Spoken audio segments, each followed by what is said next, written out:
was New York snow. She got Betty Davis eyes, and she'll tease you, she'll unease you, all the better just to please you. She's precocious, and she knows just what it takes to make a pro blush. She got Greta Garbo, standoff size. She's got Betty Davis eyes. Hi there, movie buffs, and welcome to yet another review of a recent release. The subject of this episode is the third entry in the Ti West directed X series, Maxine.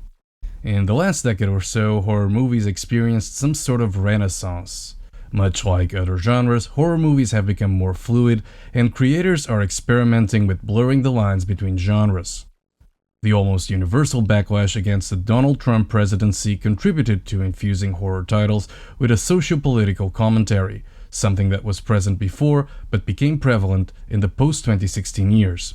On top of that, the number of horror releases that have Greystar screens, both big and small, have reached an unprecedented number, with 2020 boasting 758 horror movies, up from 546 12 years before. What's more impressive about these numbers is the fact that a large majority of these movies are truly original stories that managed to succeed on their own terms without the benefit and goodwill of existing IPs. Yet not all was rosy, for with all these titles, a new subgenre was born: art house horror or elevated horror. Movies within this category boast a unique visual identity and aesthetics and use horror as a socio-political message deliverer.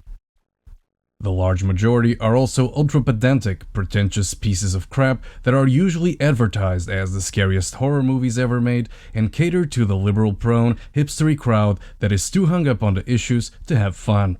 Whilst great production houses like Neon and Shudder continue to deliver traditional horror movies, the giant merchandise manufacturer known as A24 takes the lion's share of these snobbish, serious movies that shun all the sex, violence, and yes, some misogyny present in the horror classics that we know and love.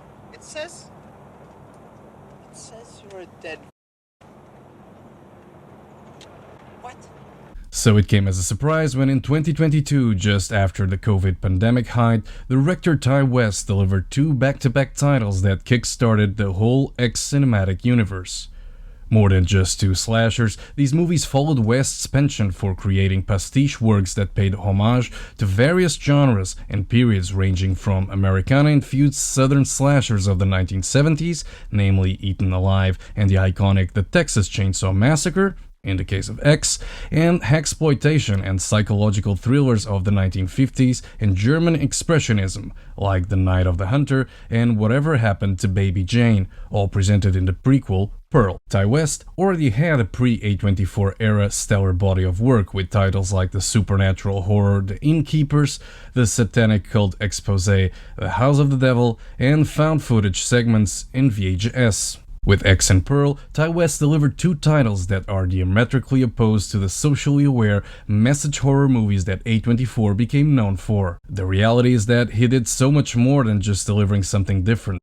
He channeled both his inner Wes Craven through the use of sardonic and somewhat subtle meta-commentary and Quentin Tarantino by employing an eclectic mix of genres. He also resurrected something that was forgotten by most modern-day horror directors: the fun component in horror movies. Why don't you run this through your computer, teddy bear? With his latest title, Maxine, he creates a zany and gory entry that pays tribute to a whole different era and unintentionally ends up being closer to the politically agenda-driven movies that are made by the nefarious in the House. Maxine continues the story of Maxine Minx, played by Mia Goth, the sole survivor of the events that took place in X. Maxine has fulfilled her ambitions, becoming the aspiring actress we met in the 2022 original, and is now determined to carve out a place for herself in mainstream Hollywood pictures in the bustling world of 1980s Los Angeles. She gets a chance at this career crossover by landing the lead role in the sequel to a shocking slasher, The Puritan 2. In parallel, she keeps her other gigs at a peep show and several striptease joints. At the same time, the city of Los Angeles lives in fear as real-life serial killer known only as the Night Stalker is loose. Several of her co-workers are found murdered, and Maxine is a potential target. An unseen figure stalks her, and to make matters more complicated, she is chased by a shady PI, John Labott, played by Kevin Bacon. Managing both the pressures of the film's director, Elizabeth Bender, played by Elizabeth Debicki, and the two police officers investigating the case, Detective Williams and Detective Torres, Michelle Monaghan and Bobby Cannavale, respectively, she relies on her agent and legal representative Teddy Knight Esquire, played by Giancarlo Esposito, to handle the situation, neutralize the threat, and achieve her career aspirations of being a star, whilst ultimately avoiding accepting a life she doesn't deserve. I'm a star! The whole world is gonna know my name! Say it now. I will not accept a life I do not deserve! On paper, Maxine sounded like a sheer 1980s extravaganza that pays tribute to the Giallo entries helmed by Mario Bava and Dario Argento.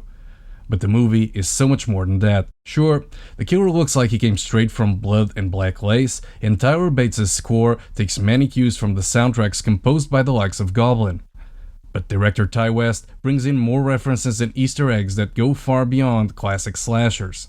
There are humorous hints with nods to cash grab sequels like Psycho 2, westerns, film noir, with Kevin Bacon being a dead ringer for Jake Guides from Chinatown, and even The Terminator. Truly a movie that goes beyond horror and carves out a space in the franchise as an original entry and not just a bookend sequel. The casting choices and the acting certainly elevate the movie. Like her character Maxine Minx, Mia Goth is a f***ing star, and this generation's de facto scream queen. With titles like Infinity Pool, X, Pearl, and A Cure for Wellness under her belt, she has earned a seat next to Jamie Lee Curtis, Linda Blair, Sarah Michelle Gellar, and Shawnee Smith as the new face of horror. In her second outing as Maxine, Goth brings the kind of character arc that comparable titles often lack. She's more confident, knows her worth, and the events of X certainly prepared her to take on the world and anyone who stands in her way. Kind of like Sigourney Weaver's Ripley in Aliens. The supporting cast is top-notch, proving that bigger budgets and productions don't necessarily mean worse sequels. Giancarlo Esposito is stellar as comic relief, Elizabeth Debicki is fantastic as the voice of a generation of filmmakers, and Bobby Cannavale is a great absent-minded detective. Perhaps the real scene stealer is Kevin Bacon's sleazy private investigator, who brings to life a character who is equal parts funny and menacing. Ti West's direction drives the whole narrative home with a fully immersive experience set in 1985's Los Angeles. There are stellar real-life references galore when it comes to both movies. St. Elmo's Fire is an odd yet interesting ubiquitous presence, and music that extends far beyond the score, with nods to glam metal acts like Rat, and ironically Lizzie Borden. West also channels Brian De Palma and Paul Thomas Anderson by bringing a healthy dose of moments inspired by Blowout and Boogie Nights. Elliot Rocket's cinematography ensures that the audiences really believe they are part of the time and place in which the action unfolds. The only downside we find in this title are mainly associated with the predictable reveal/twist. Horror fans and those familiar with the series will see it coming miles away. That said, it is a logical and rational twist, even if one that could have been better executed with a larger looming threat. At the end of the day, Maxine continues the theme that unites the trilogy. The price of fame at all costs mindset, the ethos that shaped the series, the dark side of movie stars, and what one is able to do and live with to achieve their goals. As such, this third entry works as a meta-expose of Hollywood's underbelly and a continuation of the principles that made the series, with nods to Bette Davis and Theda Bara. But there's more to the movie. The title captures a moment in time, as did the original entry, that was characterized by a knee-jerk reaction from the establishment and its supporters to the permissiveness and liberalism of the 1960s and early 1970s.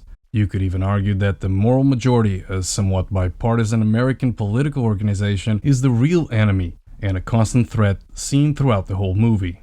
There are references to the Parents Music Resource Center Committee, headed by Tipper Gore, and protests against the adult entertainment industry and its role in uniting business, entertainment, and societal values. The presence of this organization makes sense, In Pearl, we find the early days of smut flicks, movies that are shown in secrecy.